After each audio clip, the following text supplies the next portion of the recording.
খলিফাতুল মুসলিমিন ওমর রাদিয়াল্লাহু তাআলা আনহু স্বপ্নে দেখতেছেন সুন্দর একটা বাড়ির চতুর্দিকে তিনি ঘুরতে আছেন। হঠাৎ করে তার নজর গেল বাড়িটা এত সুন্দর, বাহিরের সাইডটা এত সুন্দর না হয় ভিতরের সাইড জানি আরো কত সুন্দর হবে। ওমর ফারুক রাদিয়াল্লাহু তাআলা আনহু ভিতরে ঢোকার জন্য অনেক খোঁজাখুঁজি করতে লাগলেন। পথ খুঁজতে খুঁজতে হযরত ওমর বাড়িতে ঢোকার দরজাটা গেটটা তিনি পেয়ে গেলেন। গেটের কাছে যাইয়া দারওয়ানকে সালাম করলেন, আসসালামু আলাইকুম। দারওয়ানকে সালাম দেওয়ার পরে দারওয়ান সালামের জবাব দিলেন। খলিফাতুল মুসলিমিন হযরত ওমর জিজ্ঞাসা করলেন, ভাই এই যে বাড়িটা এত সুন্দর বাড়ি, আমার জীবনে আমি কোনোদিন দুনিয়াতে দেখি নাই, কিন্তু এই বাড়িটা কার? কার জন্য আল্লাহ রাব্বুল আলামিন এত সুন্দর করে বাড়ি বানায় রাখলেন? তুমি কি আমাকে একটু সন্ধান দিবা? তুমি কি আমাকে একটু বলবা কিনা? এবার বাড়ির দারোয়ান বলল, ভাই তুমি কে? তোমাকে তো চিনি না, তোমাকে তো জানি না। এই বাড়িটা আল্লাহ রাব্বুল আলামিন জান্নাতে ওই বান্দার জন্য বানায় রাখছেন যে একজন মুমিনকে দেখলে, একজন মুসলমানকে দেখলে আগে আগে সালাম দিয়া দেয়। এত আস্তে বলে সুবহানাল্লাহ, সুবহানাল্লাহ। ওয়াজ এতক্ষণ না করলো মাওলানা সাহেব, এতক্ষণ সুবহানাল্লাহ ফজিলত বর্ণনা করে নাই। আল্লাহ নবীজি সাল্লাল্লাহু আলাইহি ওয়াসাল্লাম বলেছেন, কোন পবিত্র জবান দিয়া যদি রব্বে কারীমের শুকরিয়া অবশত সুবহানাল্লাহ যদি কেউ উচ্চারণ করে, তামলাউ মা বাইনাস সামাওয়াতি ওয়াল আরদ, আল্লাহ রাব্বুল আলামিন বলেন ওই বান্দার আমলনামায় আকাশ এবং জমিনের মাঝখানে যত ফাঁকা জায়গা দেখা যায় ওই পরিমাণ নেকি আমি আল্লাহ বান্দার আমলনামায় দিয়া দিব। সুবহানাল্লাহ কইতে কার পণ্য করেন? কার পণ্য করবেন? ওয়াজ হয় না তো অনেকদিন ধরে, এইজন্য গাও গরম হয় না মনে হয় নাকি? চতুর্দিকে ওয়াজ কম গেল, হয়েছে কাল না পরশু দিন মাদানি হয়ে গেল। সুবহানাল্লাহ, আলহামদুলিল্লাহ, কম তো হয়েছে। নাগেরপাড়া আমাদের মুফতি মিজানুর রহমান সাহেব এই মাঠে আসছিল 10-12 বছর আগে, মনে আছে? বাইতুল মোকাররমের সিনিয়র ইমাম, মনে আছে নাকি? ভুলে গেছেন গারে? এ সুবহানাল্লাহ, আলহামদুলিল্লাহ কয়া যায় না নাগেরপাড়া? তাহলে 2 দিন আগের ঘটনা আজকেই যদি ভুলে যান তাইলে কেমনে হবে? হযরত ওমর আশ্চর্য হয়ে গেলেন। সালামের এত এত পাওয়ার, সালামের এত ফজিলত, সালামের এত মর্যাদা, যে সালাম দিবে তার জন্য জান্নাতে আল্লাহ রাব্বুল আলামিন এত সুন্দর বাড়ি বানায় রাখবেন। ও ভাই, বাড়ির বাহিরের চাকচিক্য দেখেই তো আমি মুক্ত হয়ে গেলাম। তুমি কি আমাকে একটু ভিতরটা ঘুরাইয়া ঘুরাইয়া দেখাইবে কিনা? এবার বাড়ির দারোয়ান হযরত ওমর ফারুক রাদিয়াল্লাহু তাআলা আনহুকে বললেন, চলেন আমার সঙ্গে। হযরত ওমর রাদিয়াল্লাহু তাআলা আনহু বাড়ির ভিতরের মধ্যে ঢোকার পরে এমন ভাবে মুগ্ধ হয়ে গেলেন, দেখতে দেখতে তিনি এমন একটা পর্যায়ে তার স্বপ্নটা চলে আসলো। ইতিমধ্যে আল্লাহর নবীর ঘর মসজিদে নববী থেকে, আল্লাহর ঘর মসজিদে নববী থেকে মুয়াজ্জিন আযান দিয়ে দিয়েছে, আসসালাতু খায়রুম মিনান নাওম। হযরত ওমরের ঘুম ভেঙে গেল। তাড়াতাড়ি করে তিনি ঘুম থেকে উঠলেন, বাইরের ঘর থেকে এসে ওযু বানাইয়া মসজিদে চলে গেলেন। হযরত ওমরের অভ্যাস ছিল প্রত্যেকদিন তিনি আগে আগে সালাম দিতেন, কিন্তু আজকে নামাজ শেষ করার পরে হযরত ওমর সালাম দেন না। আল্লাহর নবীজি হযরত আবু বকরকে সঙ্গে নিয়ে মসজিদ থেকে যখন বের হতে লাগলেন, প্রত্যেকদিন হযরত ওমর সালাম দিতেন তাদেরকে, কিন্তু আজকে হযরত ওমর সালাম দেয় না। আল্লাহ নবীর সঙ্গে হযরত আবু বকর বাইরে যখন চলে গেলেন, খেয়াল করলেন আল্লাহ নবীজির কাছে অভিযোগ দিলেন। হযরত আবু বকর বললেন, ইয়া রাসূলুল্লাহ, ইয়া হাবিবাল্লাহ, একটা আশ্চর্য ঘটনা ইতিমধ্যে ঘটে গিয়েছে। আল্লাহ নবীজি বললেন, কি এমন আশ্চর্য ঘটনা তুমি দেখলা? এবার আবু বকর বললেন, ইয়া রাসূলুল্লাহ, প্রত্যেকদিন নামাজ শেষ করার পরে যখন আমরা বের হই হযরত ওমর তো আমাদেরকে সালাম দেয়, কিন্তু আজকে কেন সালাম দিলেন না? আল্লাহ নবীজি বললেন, আবু বকর তুমি কি সালাম দাও নাই? হযরত আবু বকর বললেন, ইয়া রাসূলুল্লাহ, আমি কিন্তু সালাম দিতে ভুলি নাই, আমি হযরত ওমরকে সালাম দিয়েছি। আল্লাহ নবীজি বলেন, আবার চলো মসজিদের ভিতরে। হযরত আবু বকরকে নিয়ে আল্লাহ নবীজি মসজিদে ঢুকলেন। ঢোকার পরে হযরত ওমরকে বললেন, ওমর, প্রত্যেক দিনের নাই তোমার কাজটা তো আজকে হয় নাই, তুমি কেন প্রত্যেকদিন আমাদেরকে আগে সালাম দিতা, আজকে কেন দিলা না বলো? এবার হযরত ওমর রাদিয়াল্লাহু তাআলা আনহু আল্লাহর নবীজিকে বললেন, ইয়া রাসূলুল্লাহ, ইয়া হাবিবাল্লাহ, প্রত্যেকদিন আমি আপনাদেরকে সালাম ঠিকই দেই, কিন্তু এই রাতের বেলা আমি স্বপ্নে দেখলাম এমন একটা সুন্দর ঘরের চতুর্দিকে আমি ঘুরেছি, ওই বাড়ির মধ্যে আমি ঢুকেছি। ঢোকার পরে দারোয়ানকে যখন আমি জিজ্ঞাসা করলাম, ও দারোয়ান, এই বাড়িটা আল্লাহ রাব্বুল আলামিন কার জন্য বানাইছেন? এত সুন্দর বাড়ি তো আমার জীবনে আমি কোনোদিন দেখি নাই। এবার হযরত ওমর বললেন, ইয়া রাসূলুল্লাহ, আমি যখন শুনলাম আল্লাহ রাব্বুল আলামিন নাকি এই বাড়িটা যে ব্যক্তি আগে সালাম দিবে তার জন্য রেডি করে রেখেছে। ইয়া রাসূলুল্লাহ, আমি মনে করলাম এই বাড়িটায় যাওয়ার মতো যোগ্যতা আমি ওমরের নাই। এই বাড়িতে যাওয়ার মতন একমাত্র যোগ্যতা সম্পূর্ণ ব্যক্তি হলেন আপনার আবু বকর। এজন্য আমি আমার ভাইকে সম্মান করেছি। আমার ভাই যেন, আমার ভাই আবু বকর যেন এই বাড়িতে আমাকে সালাম দিয়ে যেন সে এই বাড়ি দখল করতে পারে, এই বাড়ির মালিকানা তিনি যেন হতে পারে, এই জন্যই আমি সালাম দেই ইয়া রাসূলুল্লাহ।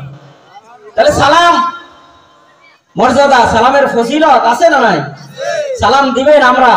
আমরা তো মনে করি যে আমরা হুজুর মানুষ, আমরা সালাম দিন কা পাবলিকে আমরা সালাম দিব, কি বলেন? এরকম অহংকার, আমাদের অহংকার আমাদের মনের ভিতরে নাই? আলেমদের রাস্তা দিয়ে হাইটা যায় সালাম দেয় না, এরকম আলেম আছে নাকি? আপনাদেরকে বলি না, আপনাদের দোষ নেই, আমাদের কথা বলতেছি। এরকম ভাই কিনা আমরা যখন বেশি বেশি, আল্লাহ নবী বলছেন আফসুস সালাম ওয়া আতিমুত তাআম, বেশি বেশি সালামের প্রচলন করো, বেশি বেশি করে খাদ্য খাওয়ানোর ব্যবস্থা চালু করো। আমরা যেন বেশি বেশি করে সালাম দেওয়ার ব্যবস্থা যেন আমরা চালু করতে পারি, বেশি বেশি যেন সালাম আমরা দিতে পারি। আল্লাহ যেন তৌফিক দান করে, বলেন আমিন। হযরত ওমর ফারুক রাদিয়াল্লাহু তাআলা আনহুর সন্তান বারবার এই বাজারে যাইতেন, বারবার বাজারে যাইতেন। সাহাবীরা বললেন, ও আল্লাহর নবীর সাহাবী, তুমি যে বারবার বাজারে আসো, তুমি কি আল্লাহ নবীজির ওই হাদিস জানো না? নবীজি বলেছেন, এই দুনিয়ার মধ্যে সর্বোৎকৃষ্ট জায়গা হলো মসজিদ, সর্বনিকৃষ্ট জায়গা হলো বাজার, আর তুমি সেই নিকৃষ্ট জায়গায় বারবার আসো, কারণটা কি? এবার আল্লাহ নবীর সাহাবী হযরত খলিফাতুল মুসলিমিনের সন্তান, তিনি আল্লাহ নবীর সাহাবীদেরকে বললেন, তোমরা মনে করেছো আমি বুঝি ওই হাদিস জানি না? আমি তোমাদের চাইতে কম জানি না গো। শোনো, আমি আমার হুজুর মুহাম্মদুর রাসূলুল্লাহ সাল্লাল্লাহু আলাইহি ওয়াসাল্লাম থেকে শুনেছি, যত মানুষকে বেশি বেশি সালাম দেওয়া যায় আল্লাহ রাব্বুল আলামিন তার দুনিয়া আখিরাতে তত বেশি মর্যাদা বাড়ায় দেয়। সালাম দিব ইনশাআল্লাহ। আল্লাহ রাব্বুল আলামিন আমাদেরকে তৌফিক দান করুক, বলেন আমিন। প্রিয় হাজিরিন, আমি কোরআনুল কারীমের সূরা আশ-শূরা, সূরা আশ-শূরা 42 নম্বর আয়াত, এটাকে বলা হয় সংসদের সূরা। সূরাটার নাম সংসদের সূরা, রাজনীতির সূরা। আল্লাহর নবী কি রাজনীতিবিদ ছিলেন? আল্লাহ নবী রাজনীতিবিদ ছিলেন?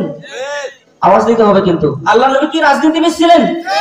একই সঙ্গে আল্লাহ নবীজি মসজিদে নববীর ইমাম, একই সাথে তিনি ময়দানের কি ছিলেন? সেনাপ্রধান। একই সঙ্গে আল্লাহ নবী মসজিদে নববীর ইমাম, একই সঙ্গে আল্লাহ নবীজি ময়দানের ছিলেন সেনাপ্রধান, একই সঙ্গে ছিলেন আল্লাহ নবীজি রাষ্ট্রপ্রধান, একই সঙ্গে ছিলেন আল্লাহ নবীজি রাষ্ট্রপতি ছিলেন কি ছিলেন না? বলেন তো, আল্লাহ নবীজি রাজনীতি করে নাই? করছেনি? আওয়াজ দিবেন, করছে কিনা? আর আমাদের দেশে বলে হুজুর গো রাজনীতি নাই, কি বলেন? কয় না? কোরআনটা কি রাজনীতির কোরআন? কোরআনটা কিসের? এই সূরাটার নাম কি? সংসদ। মানে কি সংসদ? কি রাজনীতি ছাড়া হয়? সংসদ কি রাজনীতি ছাড়া হয়? আওয়াজ দিয়ে কথা বলতে হবে কিন্তু। এরকম জালেম আমাদের সমাজে নাই যারা বলে যে কোরআনে রাজনীতি নাই, এরকম জালেম আছে না নাই? ও মুসলমান, ডর করে কথা দিতে, ভিতর থেকে কথা কিন্তু বের করতে হবে। আল্লাহ রাব্বুল আলামিন ওই সকল জালেমদের সম্পর্কে সূরা আশ-শূরার মধ্যে কি বলতেছেন? এই কোরআনুল কারীমের সূরা আশ-শূরার মধ্যে আল্লাহ নবীজি মদিনা সনদের 52টা ধারা আছে। কয়টা ধারা? 52টা ধারা। এই সূরার মধ্যে আল্লাহ রাব্বুল আলামিন রাজনীতির 52টা ধারা, যেই 52 ধারার মধ্য দিয়া আল্লাহ তাআলা এই দুনিয়ায় রাজনীতি করার জন্য ফরজ করে দিয়েছেন। যেই 52 ধারায় আল্লাহ নবীজি মদিনায় সনদ প্রণয়ন করেছেন, যেই 52 ধারা দিয়া আল্লাহ নবীজি মদিনা রাষ্ট্রের প্রধান ছিলেন, মদিনা রাষ্ট্র পরিচালনা করেছেন, যেই 52 ধারা দিয়া হযরত আবু বকর সিদ্দিক রাদিয়াল্লাহু তাআলা আনহু তিনিও রাষ্ট্রপ্রধান ছিলেন কি ছিলেন না? হযরত আবু বকর কি রাষ্ট্রপ্রধান ছিলেন? হযরত ওমর রাষ্ট্রপ্রধান ছিলেন? আমাদের মতো 56,000 বর্গ মাইল দেশের রাষ্ট্রপতি হযরত ওমর ছিলেন।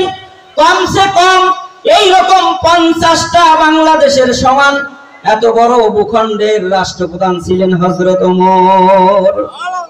সুবহানাল্লাহ কবেন না জোরে? সেই ওমর কেমনে রাজনীতি করতেন, কেমনে ক্ষমতা চালাইতেন? এই যে শাহাদাত আঙ্গুলি আছে না, এই শাহাদাত আঙ্গুলি যেই দিকে লাগতেন পৃথিবীটা হযরত ওমরের আঙ্গুলের লড়াই সেই দিকেই লড়তো। আল্লাহ রাব্বুল আলামিন সূরা আশ-শুরার 42 নম্বর আয়াতের মধ্যে আল্লাহ তাআলা জালেমদের সম্পর্কে বলতেছেন, যারা জালেম হবে, যারা মানুষের উপর অত্যাচার করবে, যারা মানুষের উপর নির্যাতন করবে, মানুষের উপর যারা জুলুম করবে, মানুষের হক যারা নষ্ট করবে, মানুষকে যারা ক্ষতিগ্রস্ত করবে, মানুষের উপর অন্যায় যারা চাপিয়ে দিবে, ওই জালেমরা কেমন হবে, ওই জালেমদের পরিণতি আল্লাহ তাআলা কেমন করবেন, সেই কথাগুলো আল্লাহ রাব্বুল আলামিন কোরআনুল কারীমের অসংখ্য আয়াতে কারিমার মধ্যে আল্লাহ তাআলা বর্ণনা করতেছেন। আল্লাহ রাব্বুল আলামিন বলেন, ইন্নামাস সাবিলু আলাল্লাযিনা ইয়াযলিমুনান নাস ওয়া ইয়াবগুনা ফিল আরদি বিগাইরি হাক্কি উলাইকা লাহুম আযাবুন আলীম। আল্লাহ তাআলা বলেন, নিশ্চয় আমি তাদের বিরুদ্ধে মামলা দায়ের করব। কে বলতেছেন? আল্লাহ। আওয়াজ দিয়ে বলেন, কে বলতেছেন মামলা দিবেন? কাদের বিরুদ্ধে?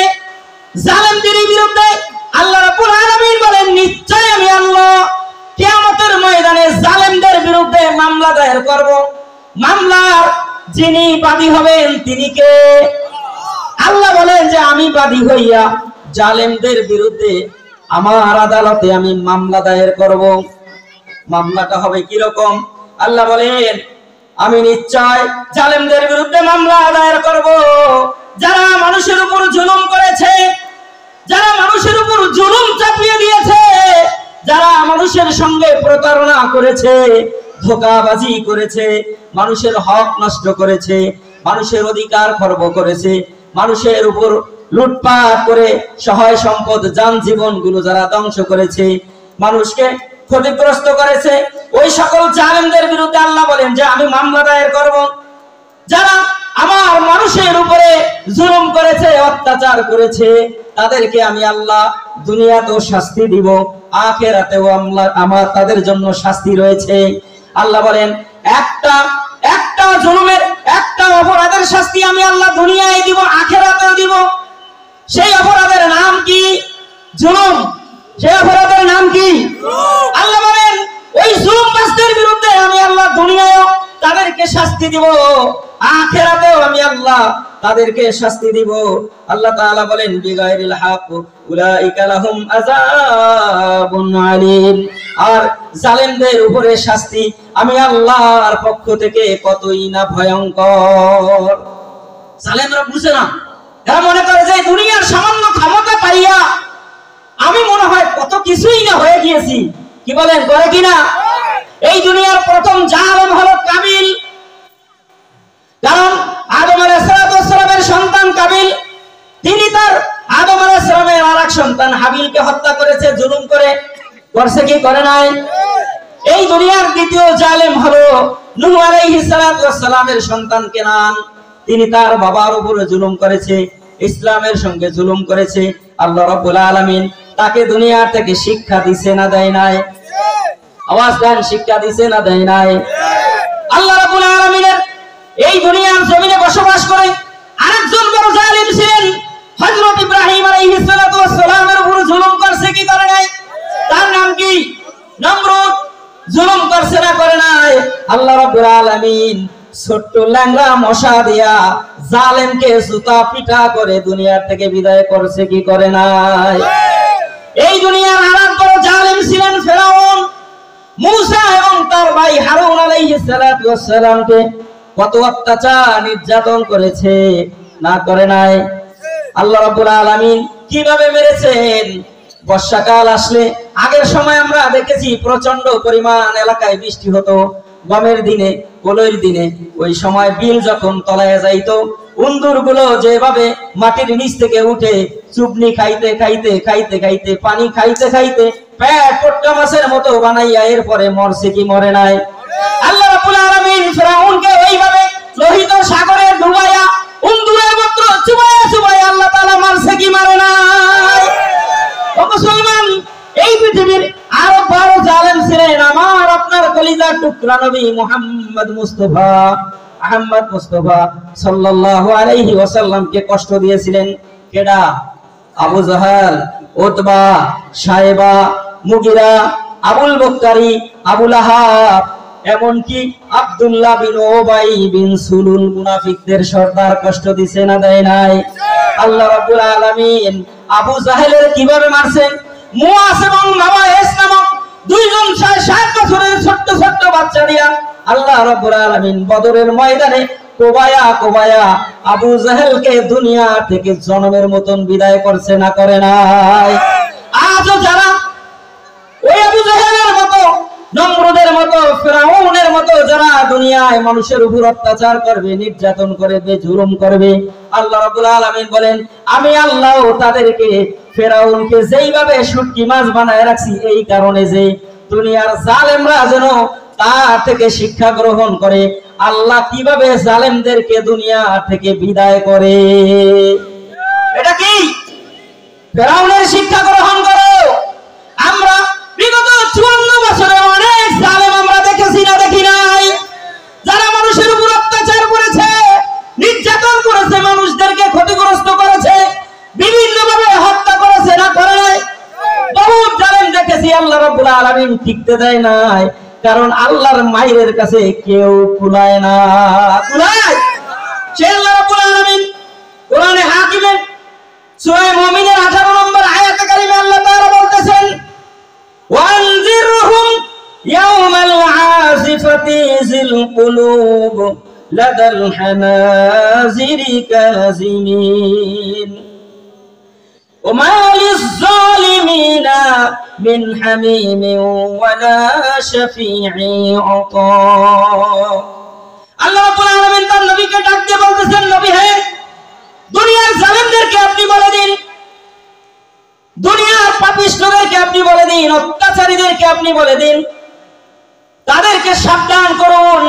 যারা দুনিয়ায় জালেম হবে তাদেরকে আপনি ভয় দেখান, তাদেরকে আপনি সতর্ক করুন।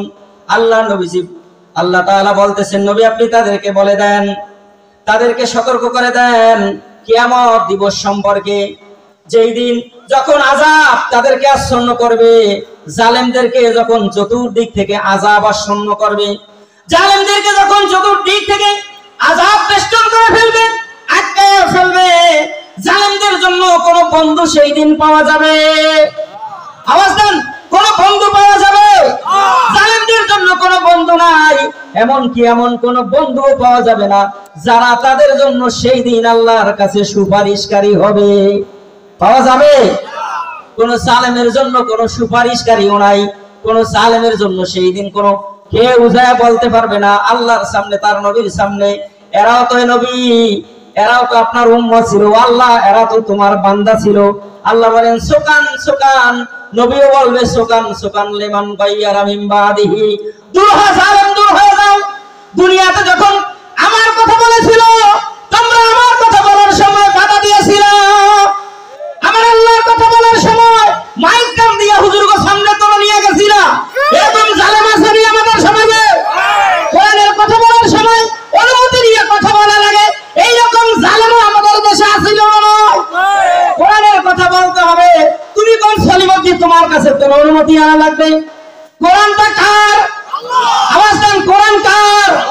কোরআনের কথা বলার জন্য তো মালিক অর্ডার দিয়েছেন, তুমি বলো তোমার উপরের থেকে চাপ আছে, আমি বলি তোমার উপরের চাইতে লক্ষ কোটি গুণ উপর থেকে আমার আল্লাহ আমাকে কোরআন বলার জন্য চাপ দিছে।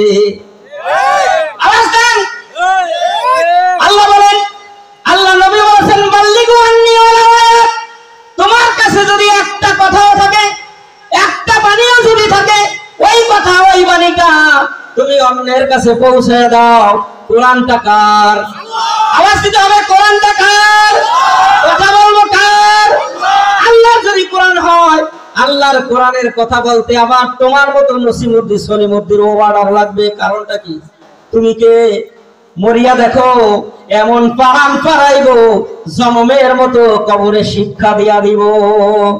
সে আল্লাহ বলতেছেন, ও জালেমেরা শোনো, হে নবী জালেমদেরকে বলে দিন, যারা আমার কোরআনের মাহফিলে বাধা দেয়, যারা আমার কথা বলতে বাধা দেয়, আমার তাকবীর দিতে বাধা দেয়, এরকম শয়তান আমাদের সমাজে আছে না নাই? আল্লাহু আকবার বললে বলে এইটা নাকি কোন দলীয় কালেমা? আল্লাহু আকবার কি কারো ব্যক্তিগত সম্পদ? এই আওয়াজ দেন, আল্লাহু আকবার কি কারো? না সবার। আল্লাহু আকবার মানে কি? আল্লাহ বড়। আল্লাহু আকবার অর্থ কি? আওয়াজ দেন, আল্লাহু আকবার অর্থ কি? আল্লাহ নবীজি বলেছেন, যেই ব্যক্তি আল্লাহু আকবার তরি প্রতিষ্ঠা করবে দুনিয়ায়, কিয়ামতের ময়দানে আল্লাহ রাব্বুল আলামিন ওই আল্লাহু আকবার প্রতিষ্ঠাকারী ব্যক্তিকে আল্লাহ কিয়ামতের ময়দানে তার সম্মান দিয়া তার ঘাটটাকে সবার উপরে উঠায় দিবে। আওয়াজ দিয়ে কোন সুবহানাল্লাহ? আরো জোরে বলেন সুবহানাল্লাহ। কিয়ামতের ময়দানে আল্লাহ নবীজি বলেছেন, সকল মানুষের উপর দিয়া যার ঘাটটা দেখা যাবে তিনি হলেন আমার আপনার নবী, প্রিয় নবী মুহাম্মদুর রাসূলুল্লাহর সাহাবী, আল্লাহর নবীজি যেই মসজিদের ইমাম, সেই মসজিদের যিনি ছিলেন মুয়াজ্জিন, তার ঘাটটাকে আল্লাহ রাব্বুল আলামিন কিয়ামতের ময়দানে সবার উপরে উঠায় দিবে। মুয়াজ্জিন কে? হযরত বেলাল। কিয়ামতের ময়দানে আল্লাহ নবী ছিলেন চাঁদের চাইতেও সুন্দর, আর হযরত বেলাল ছিলেন আলো কাতরার চাইতেও কালা। একজন চাঁদের চাইতে সুন্দর ইমামের পাশে আল্লাহ রাব্বুল আলামিন আলো কাতরার চাইতে কালা একজনকে মুয়াজ্জিন বানাই দিয়েছেন। সুবহানাল্লাহ। আল্লাহ নবী যেই দিন মেরাজে গিয়েছিলেন, জিবরাইল যেই জায়গায় সিদরাতুল মুনতাহা পর্যন্ত যখন জিবরাইল গেলেন, এরপরে বললেন আমার আর যাওয়ার অনুমতি নাই, ইয়া রাসূলুল্লাহ আপনি একলা একলা আল্লাহর কাছে যান। আল্লাহ নবী যখন অজানা গন্তব্যের উদ্দেশ্যে যখন রওনা করলেন, অচেনা পথ ধরে, হঠাৎ করে আল্লাহ নবীজির কানের ভিতরে আওয়াজ আসলো। কার যেন পায়ের আওয়াজ, কার যেন পায়ের আওয়াজ আল্লাহ নবীজির কানে আসলো। আল্লাহ নবীজি চিন্তা করলেন, এই নবীমণ্ডল ভূমণ্ডল পাড়ি দিয়ে আল্লাহর দরবারে আরশে আজিমে যাওয়ার জন্য যখন রওনা করলাম, কার পায়ের আওয়াজটা আমার আল্লাহর কাছে এত বেশি পছন্দ, কার পায়ের আওয়াজটা আল্লাহর কাছে এত বেশি সম্মানিত, কার পায়ের আওয়াজটা আল্লাহ তাআলা আরশে আজিমের মধ্যে গেঁথে রেখেছেন। আল্লাহ নবীজি যখন হাঁটতে লাগলেন, আল্লাহর দরবার থেকে যখন ফিরে আসলেন, জিবরাইল আমিনের সঙ্গে যখন দেখা, আল্লাহ নবীজি জিবরাইলকে জিজ্ঞাসা করলেন, জিবরাইল রে, তুমি যখন আমাকে রেখে চলে গেলা, আমি যখন অজানা গন্তব্যে যখন আল্লাহর দরবারে হাঁটতেছিলাম, আল্লাহর দরবারে যখন রওনা করলাম, তুমি চলে যাওয়ার পরে আমার একটু ভয় ভয় লাগছিল, না জানি পথ হারায় আমি কোনো দিকে চলে যাই কিনা।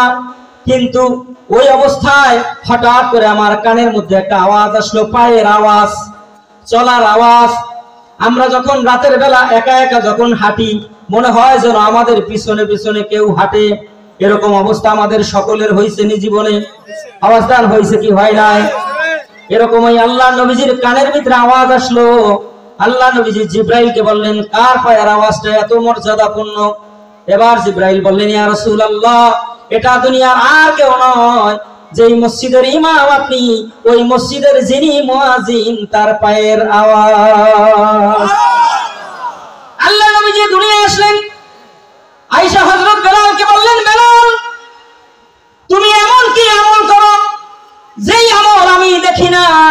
সকল আমলই তো তোমার আমি দেখতে পাই, কিন্তু তোমার এমন কোন আমলটা তুমি গোপনে গোপনে আল্লাহর সঙ্গে করো, যার বিনিময়ে আল্লাহ রাব্বুল আলামিন তোমাকে এত সম্মান দিয়েছেন? ও বেলাল বলো তো তুমি কি আমল করো? হযরত বেলাল কেঁদে দিয়ে বললেন, ইয়া রাসূলুল্লাহ, আমার দেখানো না দেখানো সমস্ত আমলই তো আপনি জানেন, আমার তো এমন কোনো আমল নাই, আর কোনো আমল নাই ইয়া রাসূলুল্লাহ। এবার আল্লাহর নবীজি বলেন, না বেলাল, নিঃসন্দেহে তোমার গোপন কোনো আমল আছে। এবার বেলাল বললেন, ইয়া রাসূলুল্লাহ, আমার একটা আমল আছে, যখন আমার ওযু ছুটে যাইতো সাথে সাথে ওযু করে আমি বেলাল 2 রাকাত তাহিয়াতুল ওযুর নামাজ আদায় করতাম। এই 2 রাকাত তাহিয়াতুল ওযুর নামাজই ছিল আমার গোপন আমল, এর ছাড়া আর কোনো আমল নাই। আল্লাহ নবীজি হেসে দিয়া বললেন, বেলাল, তোমার ওই 2 রাকাত পবিত্রতা হইয়া 2 রাকাত তাহিয়াতুল ওযুর নামাজ আদায় করার কারণে আল্লাহ রাব্বুল আলামিন তোমাকে এত বড় সম্মান দিয়ে দিয়েছে। ও মুসলমান, সেই বেলালের উপর জুলুম করছিল না, করে নাই? উমাইয়া এমন ভাবে জুলুম করেছে, হযরত বেলাল আল্লাহ নবীজির কাছে আইসা গোপনে গোপনে ইসলাম কবুল করছেন। রাতের বেলা হযরত বেলাল এমন একজন গরিব মানুষ, তাকে এমন ভাবে উমাইয়া এমন ভাবে তাকে থাকতে দিত, গরু ঘরের মধ্যে, ছাগলের বেড়ার মধ্যে, বিভিন্ন পালের মধ্যে তাকে থাকতে দিত, এর ছাড়া তাকে আর কোনো কিছু থাকতে জায়গা দিত না। হযরত বেলাল রাদিয়াল্লাহু তাআলা আনহু রাতের বেলা যখন আল্লাহর প্রেমে পড়ে, তিনি যখন রাতের বেলা গভীর রাতে উঠে যখন আল্লাহকে সিজদা দিতেন, হযরত বেলাল যখন সিজদা দিতেন, উমাইয়ার আরেকজন গোলাম এই সিজদার দৃশ্যটা উমাইয়ার কাছে বলে দিলেন, বললেন, মালিক, তোমার গোলাম খলিফা, তোমার গোলাম বেলাল, তিনি তো রাতের অন্ধকারে মনে হয় যেন মুহাম্মাদের হাতে হাত দিয়া কালেমা পড়ে মুসলমান হয়েছে। কারণ মুসলমান হওয়ার পরে, কালেমা পড়ার পরে সর্বপ্রথম মুসলমানদের আমলের নাম কি? নামাজ। কালেমার পরে সর্বপ্রথম আমলের নাম কি? সেই নামাজ মনে হয় পরে নিঃসন্দেহে মুহাম্মাদের হাতে হাত দিয়া কালেমা পড়ে মুসলমান হয়েছে। আজকে আমি নিজের চোখে দেখেছি, বেলাল একবার দাঁড়ায়, আর একবার এরকম নয়, আবার মাটিতে কপাল কুড়ায়, আবার দাঁড়ায়, কারণ হয়তো নামাজ বোঝে না, নামাজ কেমনে পড়ে। এবার উমাইয়া প্রথম বিশ্বাস করে নাই, বেলালের মতন এমন একজন চাকর এই কাজ করতে পারে না। কিন্তু আর একদিন যখন এই দৃশ্য বললেন, তখন উমাইয়া বললেন যে চলো তাহলে দেখে আসি। এবার বেলালের নামাজের দৃশ্য দেখতে গেলেন, দেখার পরে বেলালকে সকালবেলা ডাক দিলেন, বেলাল আসো। বেলাল যখন দরবারে আসলেন, আসার পরে বেলালকে বলা হলো, বেলাল, আমি গত রাতের দৃশ্যগুলো নিজ চোখে দেখেছি, এর আগে আমি শুনেছি কিন্তু বিশ্বাস করি নাই, কিন্তু রাতের বেলা যখন তোমার নামাজের দৃশ্য আমি দেখলাম, মনে হয় তুমি মুহাম্মাদের হাতে হাত দিয়া কালেমা পড়ে মুসলমান হইছো। হযরত বেলাল চিন্তা করলেন, গোপন রেখে কি লাভ, কালেমা যেহেতু পড়েই ফেলেছি, আল্লাহ নবীজির হাতে যখন হাত দিয়া যখন মুসলমান হয়েই গেছি, আর গোপন রেখে কি লাভ হবে। হযরত বেলাল বললেন, মালিক, আপনি যা দেখেছেন সত্য দেখেছেন, এতে কোনো সন্দেহ নাই। হযরত বেলালকে বলা হলো, তুমি কি জানো কালেমা পড়ার মানে কি? তুমি কি জানো কালেমা পড়ার মানে কি? আমি কালেমা পড়ার মানেটা নিয়ে কিছু বুঝি না, আমি ঈমান এনেছি এইটুকুই জানি, মুহাম্মাদের হাতে হাত দিয়া কালেমা পড়েছি, মুসলমান হয়েছি, এটাই জানি, আর কোনো কিছু জানার দরকার নাই। এবার উমাইয়া বললেন, তোমার খানা বন্ধ। খানা বন্ধ হয়ে গেল। বলেন তো, ইমানদারের খানা যদি বন্ধ করে দেয় জালেমেরা, ওই ইমানদারের জন্য আমার আল্লাহ যথেষ্ট কিনা? হযরত বেলালের খানা বন্ধ, কিন্তু হযরত বেলাল যে মালিকের গোলাম হয়ে গিয়েছে, এটা তো উমাইয়ার জানা ছিল না। হযরত বেলাল রাতের বেলা যখন ক্ষুধার যন্ত্রণা নিয়ে যখন নামাজের মধ্যে যখন সিজদায় পড়ে যাইতেন, আল্লাহ রাব্বুল আলামিন হযরত বেলালের জন্য অসময়ে জান্নাতের ফলগুলো নামাজের সামনে বেলালের জন্য রেডি করে দিয়া যাইতেন। হযরত বেলাল নামাজ শেষ করে ওই ফলগুলো খাইতো। উমাইয়া দাস-দাসীরা এই দৃশ্য দেখার পরে আবার উমাইয়াকে বলা হলো, ও মালিক, তোমার বেলালকে তুমি না খাওয়াইয়া কোনোদিন মারতে পারবা না, কারণ আমরা আজকে রাত্রে দেখেছি যেই ফল আমরা জীবনে কোনোদিন দেখি নাই। আজকে বেলাল নামাজ পড়া অবস্থায় দেখলাম কে যেন হাজি ভরে ভরে হযরত বেলালের সামনে অসময়ের জান্নাতি ফলগুলো দিয়ে গেল। তুমি বেলালের খানা বন্ধ করে কোনো লাভ নাই। আবার বেলালকে ডাকা হলো, বেলালকে বলা হলো কালেমা সারবা কি সারবা না? বেলাল একদম অটপটে বলে দিলেন, জীবন যদিও চলে যায় যেতে পারে, কিন্তু হযরত বেলাল কোনদিন এক মুহূর্তের জন্য কালেমা ছাড়বে না। হযরত বেলাল অত্যাচার শুরু হয়ে গেল, নির্যাতন শুরু হয়ে গেল। এমন ভাবে উমাইয়া অত্যাচার করলেন, বেলালের শরীর থেকে উপরের চামড়াগুলো তুলে ফেলা হলো মারতে মারতে, গোশত আর হাড্ডিগুলো ভেঙে ফেলা হলো। হযরত বেলালের শরীর থেকে রক্ত গুলান ঝরতে লাগলো। এখানেই উমাইয়া শেষ করেন নাই।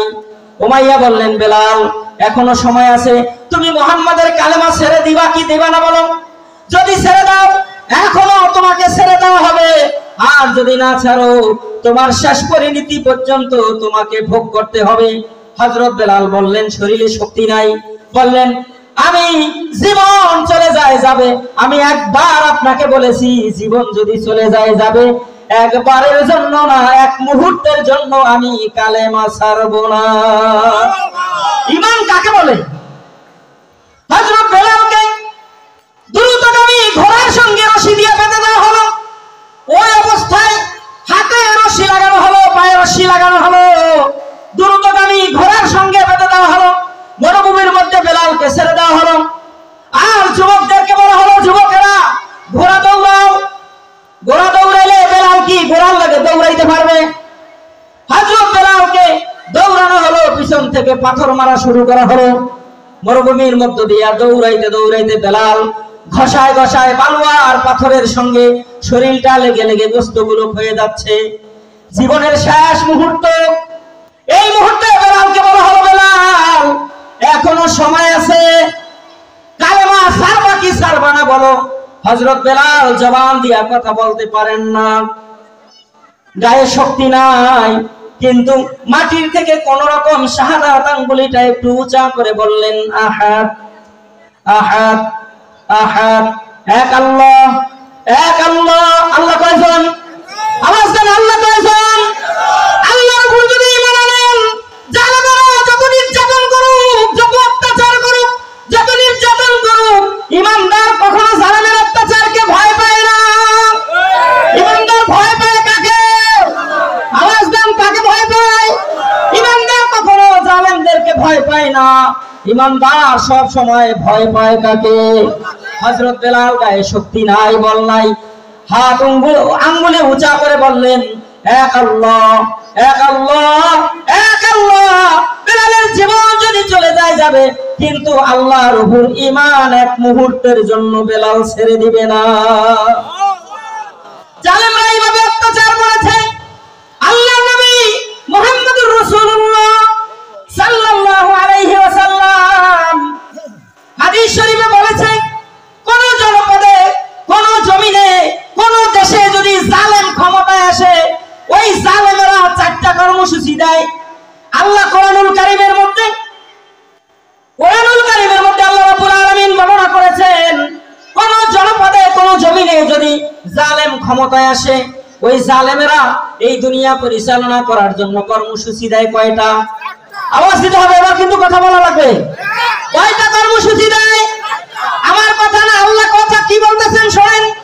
আল্লাহ সূরা বাকারার 205 নম্বর আয়াতে কারিমা বলতেছেন, আল্লাহ বলেন, ওয়াইজা তাওয়াল্লা সাআ ফিল আরদি লিইফসিদা ফিহা ওয়া ইউহলিকাল হারসা ওয়ান নাসলা ওয়াল্লাহু লা ইউহিব্বুল ফাসাদ। সূরা নূরের 34 নম্বর আয়াতে আল্লাহ দ্বিতীয় আয়াত বলতেছেন, জালেমের কর্মসূচির দ্বিতীয় আয়াত আল্লাহ কি বলেন শুনেন, ক্বালাত ইন্নাল মুলুকা ইযা দাখালু ক্বরিয়াতান আফসাদুহা ওয়া জাআলু আ'iজ্জাতা আহলিহা আযিল্লাতান ওয়া কাযালিকা ইয়াফআলুন। সিল্লাহ বলেন আল্লাহু আকবার। আরো আওয়াজ দিয়ে বলেন আল্লাহু আকবার। আল্লাহ সূরা বাকারার 205 নম্বর আয়াত, সূরা নামলের 34 নম্বর আয়াত আল্লাহ বলতেছেন, কোন জনপদে, কোন জমিনে, কোন দেশে যদি রাষ্ট্র ক্ষমতায় কোন জালেম আসে, ওই জালেম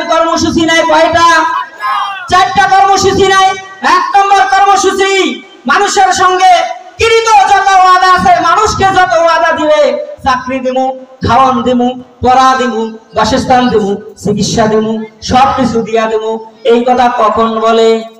নির্বাচনের আগে না পরে? তফসিল ঘোষণা হওয়ার পরেই দেখবেন তাদের কর্মসূচির কোনো অভাব নাই। আছে না নাই? আওয়াজ দেন, আছে না নাই? ওই জালেমেরা, আল্লাহ বলতেছেন জালেমেরা চারটা কর্মসূচি দেয়। এক নম্বর কর্মসূচি, মানুষের সঙ্গে যত ওয়াদা নির্বাচনের আগে করবে, প্রত্যেকটা ওয়াদা নির্বাচিত হওয়ার পরে ভঙ্গ করবে। করে কি করে না? করছে কি করে নাই? কথা বলে না, করে নাই? আরে কথা বলে না, ডর করে। কোরআন কথাটা বলি কার? এই আয়াত কার বললাম? তাহলে ডর করে কি? আল্লাহর সামনে আল্লাহর কথা শুনবেন, আল্লাহর কথার জবাব দিবেন, ভয় কিসের? ভয় আছে কোনো? ভয় আছে? আমরা ভয় করব কাকে? আওয়াজ দেন, ভয় করব কাকে? আল্লাহ আমাদের সব, আল্লাহ আমাদের রব, আল্লাহ আমাদের রব, আল্লাহ আমাদের সব, আমাদের সব, আমাদের সারাটা জীবন হবে আল্লাহর জন্য, আমাদের সারাটা জীবন হবে তার রাসূলের জন্য। কি বলেন, ঠিক কি না? সে আল্লাহ বলেন জালেমরা ক্ষমতায় আসার আগে চারটা ওয়াদা দেয়। ক্ষমতায় আসার পরে তারা চাইরোটা ভঙ্গ করে। এক নম্বর, তারা ওয়াদা যত করবে সব ভাঙবে। দুই নম্বরে তারা কি করবে? আল্লাহর আইন, আল্লাহর বিধানগুলোকে একটা একটা করে উঠায় দিবে। তিন নম্বরে তারা দেশের সব জায়গায় সম্মানিত মানুষদেরকে তারা অসম্মানিত করবে। তিন নম্বরে তারা দেশের সম্মানিত মানুষদেরকে কি করবে? অসম্মানিত করবে।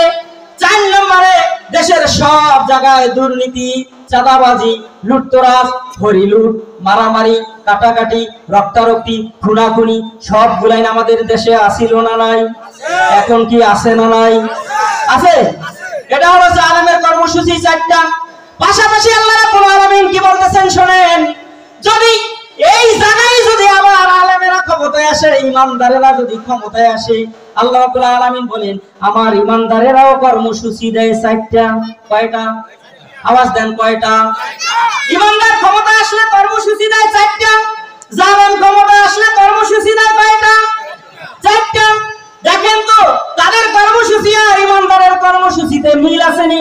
আল্লাহ রাব্বুল আলামিন সূরা হাজর ৪১ নম্বর আয়াতের মধ্যে বলতেছেন আল্লাযীনা ইম্মাক্কান্নাহুম ফিল আরদ ওয়াকামুস সালাহ ওয়া আতাউয যাকাহ ওয়া আমারু বিল মারুফ ওয়ান নাহুনা আনিল মুনকার। আল্লাহ বলেন আমার ইমানদাররা যদি ক্ষমতায় আসে তাদের এক নম্বর কর্মসূচি নামাজ আদায়ের কর্মসূচি। বলেন সুবহানাল্লাহ। এক নম্বরে আলেমরা ক্ষমতায় আসলে, ইমানদাররা ক্ষমতায় আসলে কি দিবে? নামাজের কর্মসূচি দিবে।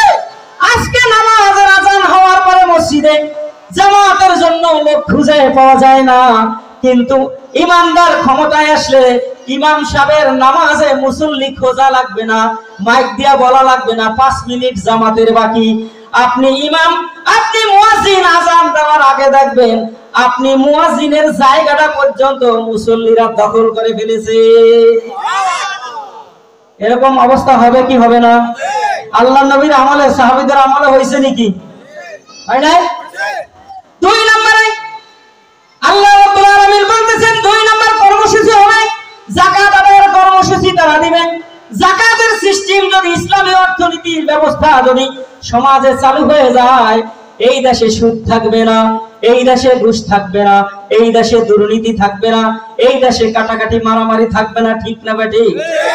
যদি যাকাতের কর্মসূচি চালু হয়, এই দেশে সবচাইতে বেশি ইসলাম কায়েমে বাধা দেয় এনজিওরা। কেন দেয় জানেন? জানে ইমানদার ক্ষমতায় আসলে আমাদের সুদের ব্যবসার মধ্যে ভাটা ভরে যাবে। আওয়াজ দেন, ঠিক করলাম? ঠিক করলাম না ঠিক করলাম? আমার আল্লাহ কি ঠিক কথা বলছে না ঠিক কথা বলছে? হ্যাঁ, আল্লাহ তাআলা বলেন 3 নম্বরে ইমানদারের কর্মসূচি কি শোনেন, এই সমাজ থেকে, এই দেশ থেকে সকল অন্যায় অপরাধগুলোকে একটা একটা করে তারা উঠাইয়া দিবে। কোন মাজলুম আর কোনদিন জালেমদের যারা অত্যাচারিত হবে না। কি বলেন, ঠিক না বেঠিক? 4 নম্বর কর্মসূচি, সমাজ থেকে ওয়ান্নাহুনা আনিল মুনকার, সমাজ থেকে সমস্ত খারাপ কাজগুলো তারা একটা একটা করে উঠাইয়া দিবে। আল্লাহ নবী সাল্লাল্লাহু আলাইহি ওয়াসাল্লাম বলেছেন, কোন জনপদে কোন দেশে যদি কোন জালেম আসে, কোন দেশে যদি কোন আলেমের উপরে অত্যাচার হয়, নির্যাতন হয়, জুলুম হয়, ওই দেশে আল্লাহ রাব্বুল আলামিন 6টা গজব নাজিল করেন। কয়টা? কে বলছেন? বিশ্বনবী মুহাম্মদুর রাসূলুল্লাহ বলছেন, কোন সমাজে, কোন দেশে, কোন রাষ্ট্রে যদি আলেমদের উপর অত্যাচার হয়, নির্যাতন হয়, জুলুম হয়, ওই দেশে আল্লাহ রাব্বুল আলামিন 6টা গজব নাজিল করেন। কয়টা গজব? আল্লাহর নবী মনে হয় মিথ্যা কথা বলছেন? তার জীবনে কোনো মিথ্যা কথা আছে? 63 বছর জিন্দেগির মধ্যে একটা মিথ্যা কথা কোনোদিন খুঁজে পাওয়া যাবে? বাড়ি সালাম দিয়া। আল্লাহ নবীজি বলেন, আলেমদের উপর যদি অত্যাচার হয়, নির্যাতন হয়, জুলুম হয়, আল্লাহ রাব্বুল আলামিন ওই সমাজের মধ্যে, ওই দেশের মধ্যে, ওই রাষ্ট্রের মধ্যে 6টা গজব নাজিল করে। 1 নম্বর গজব, মনোযোগ সহকারে শুনেন, আজান হইতেছে, আমরা শেষ করে দেব ইনশাআল্লাহ। 1 নম্বর গজব, ঘরে ঘরে ডায়াবেটিস হবে। কার কথা? বিশ্বনবীর কথা। কার কথা? আমাদের দেশে ঘরে ঘরে ডায়াবেটিস আছে না নাই? আওয়াজ দেন, ডায়াবেটিস আছে না নাই? এখন মহা রোগ হয়ে গেছে ডায়াবেটিস দেশে। 2 নম্বরে আল্লাহ নবীজি বলছেন, 2 নম্বর, জালেমরা ক্ষমতায় আসলে 2 নম্বর কাজ হবে, ওই দেশের মধ্যে আল্লাহ রাব্বুল আলামিন হার্ট অ্যাটাকের সংখ্যা বাড়ায় দিবে। আমাদের দেশে হার্ট অ্যাটাক আসেনি? এই শুনলেন, কিছুক্ষণ আগে আপনার সঙ্গে পান খাইলো, কিছুক্ষণ আগে দোকানে চা খাইলো, কিছুক্ষণ আগে বাজার থেকে আসলো, একটু পরে মসজিদ থেকে মুয়াজ্জিন এলান করে অমুকে নাই। আপনি আশ্চর্য হয়ে গেলেন, এই মাত্র না তার সঙ্গে আমার দেখা হলো, এখন লোকটা নাই। এরকম আছে না নাই? কি হইছে? কি হইছে? সুস্থ মানুষটা আসলো, সবাই কওয়াকই শুরু করে দিছে, ওই লোকটা হার্ট অ্যাটাক করছে। আল্লাহ নবীজি যেই কথা আজ থেকে 1450 বছর আগে বলে গিয়েছেন, এখন সমাজের মধ্যে প্রত্যেকটা কথা সত্য হইতেছে কি হয় না? এজন্য আল্লাহ নবী বলছেন, আলেমদের উপর অত্যাচার হলে, জুলুম হলে, নির্যাতন হলে 6টা গজব আল্লাহ দেয়। 1 নম্বরে ডায়াবেটিস হয়ে যাবে ঘরে ঘরে। 2 নম্বরে হার্ট অ্যাটাকের রোগীর সংখ্যা বেড়ে যাবে। 3 নম্বরে, যেটা জটিল এবং কঠিন, সমস্ত যুবকেরা তাদের যৌবনী শক্তি হারিয়ে ফেলবে। আমাদের সমাজের যুবকদের কোনো যৌবন আছে? কি বলেন আছে? কথা যে বলেন না, বিয়া করতে সাহস পায় না, যৌবন শক্তি নাই। কারণ এমন একটা শয়তানি বাক্সা আপনার আমার হাতে শয়তানরা ধরায় দিয়েছে, যেই বাক্সা যতক্ষণ পর্যন্ত হাতে থাকবে, অতক্ষণ পর্যন্ত রাত 2টা না 3টা বাজে ঘুম আসে না। আসেনি? দেখতে দেখতে যৌবন শেষ। নাম হইল মোবাইল। কি নাম? এটার মধ্যে ভালো আছে, খারাপও আছে। আপনি যদি ভালো দেখেন আপনি সওয়াব পাবেন, খারাপ দেখলে আপনি গুনার ভাগীদার হবেন। আল্লাহ নবী এজন্য বলে গেছেন, ওই দেশে, ওই জনপদে ওই যুবকেরা সব যৌবনী শক্তি হারিয়ে ফেলবে। 4 নম্বরে আল্লাহ নবীজি বলেছেন, 4 নম্বরে ওই দেশে ভূমিকম্প, ভূমিধস বেশি হবে। কি হবে? ভূমিকম্প হবে, ভূমিধস হবে। দেখেন তো, পৃথিবীর এমন কোন জায়গা নাই, যেই দেশে এমন কোন দিন নাই, এমন একটা মুহূর্ত নাই ভূমিকম্প হয় না, ভূমিধস হয় না, এরকম একটা দেশ আছে?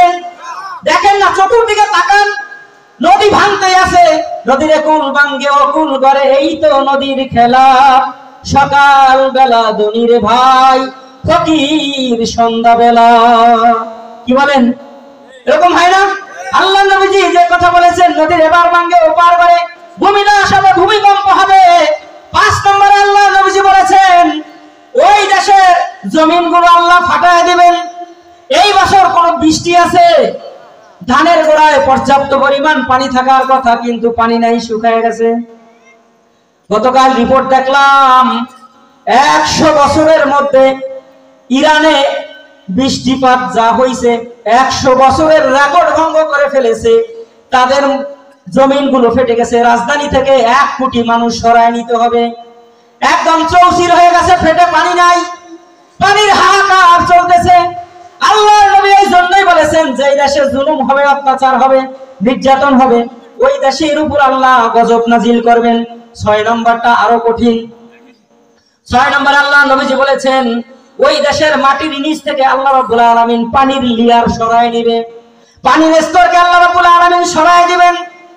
আগে আমরা 400-500 ফুট ডিপ টিউবওয়েলের পাইপ গাড়িয়া ভালো পানি পাইতাম, এখন 800, 1000, 1200, 2000 ফুট পর্যন্ত গাড়া লাগে। কারণটা কি? আল্লাহ রাব্বুল আলামিনের নবী মুহাম্মদ রাসূলুল্লাহর একটা কথাও কি আজ পর্যন্ত কেউ মিথ্যা প্রমাণ করতে পারছে? আল্লাহ রাব্বুল আলামিন কোরআনে হাকিমের সূরা মুলকের 30 নম্বর আয়াতের মধ্যে এই পানি সম্পর্কে আল্লাহ তাআলা বলতেছেন, কুল আরাআইতুম ইন আসবাহা মাউকুম গাওরান ফামান ইয়াতিকুম বিমাইন মাঈন। হে নবী, আপনি দুনিয়ার মানুষদেরকে বলে দেন, ও মানুষেরা শোনো, যদি আমার বান্দাদের উপরে, আমার উম্মতের উপর অত্যাচার করো, নির্যাতন করো, সতর্ক থাকো, পানির অভাব আমি কিন্তু তোমাদেরকে দিব। আমি আল্লাহ রাব্বুল আলামিন পানির লিয়ারটাকে মাটির জমিনের নিচ থেকে এমন ভাবে সরায় নিব, কে আছে তোমাদেরকে পানি দিবে? বলেন তো, কেউ আছে পৃথিবীতে পানি দেওয়ার মতন কেউ নাই। ও মুসলমান, একটু চিন্তা করেন, জালেম এবং আলেমের মধ্যে পার্থক্য কোথায়? আল্লাহ তাআলা বলেন, জালেমদেরকে আমি আল্লাহ দুনিয়ায় শাস্তি দিব আগে, আর পরকালের শাস্তি তো তাদের জন্য আছে।